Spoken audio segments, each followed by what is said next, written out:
Hi, this is Justin with Happy Home Crafts, and today I'm going to talk about the water we drink in our home. So the water we drink is all from reverse osmosis. So I've personally dealt with several different reverse osmosis systems, and I've tried out this one in our home. This is a APEC ROES PH75, and this system is awesome. I'm very happy to have this. It's been great. So I'm going to tell you about what I like about this, and I'm also going to change out the filters. What I like about this reverse osmosis system is it's pretty affordable, especially compared to bottled water. We never run out of water. There's no bottles to clean up. Filters last a pretty long time, and the water tastes awesome. I got this.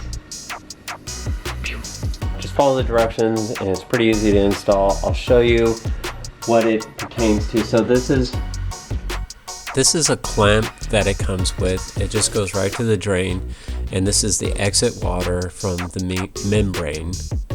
Here's the main water line, and I got a T and put in some extra 3/8 line to make it a little bit longer, and there's a reducer there because the line to the system is 1/4 inch. And I also put on this shutoff valve on the line, which will help you be able to shut it off during the filter change out. Here's the line that goes up to the top faucet. at the top. It just feeds right into the bottom of this. I did have to drill out a hole inside the sink here, which really wasn't bad once I got the right drill bit. But that is a really nice little faucet. Okay, first thing I'm going to do is I'm going to shut off the water. So here's my incoming water line back here. I'm going to shut that off right here. Okay, and then I'm going to shut off the pressure to the tank right here. That's just a little valve on top of the tank you can shut off. Alright, and then I'm going to bleed it out on the top so that relieves any pressure in there. So the system comes with 2 wrenches already for the filters, so we're going to use this to pull the filters off. Now that the water has been relieved up there, so the pressure is relieved, and the water's turned off here at our main incoming water supply, and our tank has been turned off, we can go ahead and turn this, one of these filters out. So to help prevent a mess, I'm just going to put some towels down. These are our new filters we ordered online.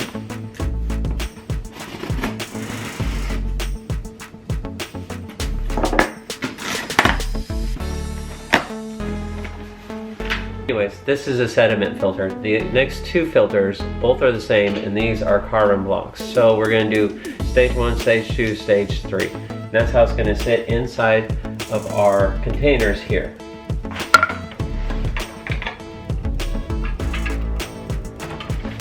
Unscrew. Alright. Now this is full of water, and you can see my old filter is pretty darn dirty, so it was time to go and change this. Alright, while you have this off, check your O-ring and make sure your O-ring is okay. So this O-ring just fits right down in the little groove inside here. A lot of times when I order filters, if I know it's been a while, I'll order the O-rings too, just to make sure, because if they fall apart when you put it back together, then it's going to be unusable. So you have to bypass it until you get O-rings. So if it's been several years or whatnot, then buy the O-rings with your filters. Okay, the first filter is in its spot here, so just make sure it seats. There's a ring in here on the very bottom, it needs a seat on. It's really hard to see right now, but this sits right over that ring that's sticking up. And then we just put it right back on. Make sure that it's thinner as possible. Okay, so just use your tool and make sure it's nice and tight. And you can see it looks very similar to the height of the next one over. So we're gonna go ahead and remove the next one. So once that's seated in there,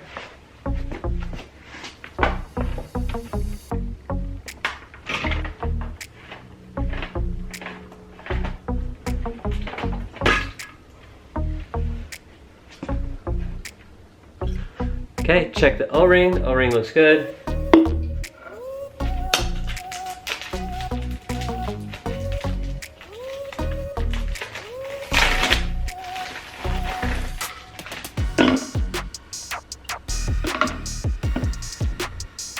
and drop in a new carbon block. So we're just going to do the same thing in reverse.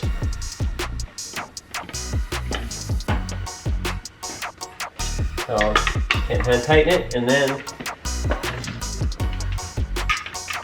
give it a good tightening.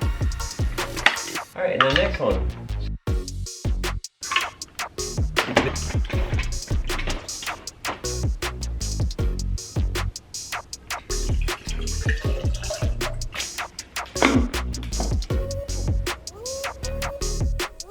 I'll try to put in the description box a link to the O-rings in here in case you need them. Now, according to the instructions, we don't have to change out this membrane for 2 years. So we got a while yet before we have to change that. I'm going to remove this output line and I'm going to put the line for the tank on there. I'm just going to use it as a bleed out line. Now that I've borrowed this line from the tank, and I put it right on the outside, I'm going to just turn on the water and we're going to let water run out so that we can make sure any loose carbon in those blocks comes out. This will also help get the air out of the system so we're not filling that tank with a ton of air. So you can hear the air escaping out of the cylinders, out of this exit, as it fills up each chamber. And here we go. Okay, so I don't see any free carbon in the water, so I'm going to reattach this line back into where it needs to be. All the lines on the system have the quick connects, so it's easy to remove the lines and place the lines back in place. Make sure that all your lines are seated all the way in so they don't slip out.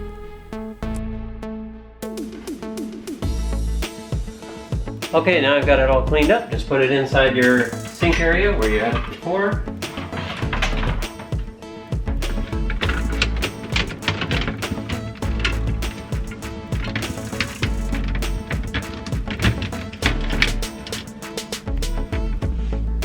Alright, there we go. Everything's back in order.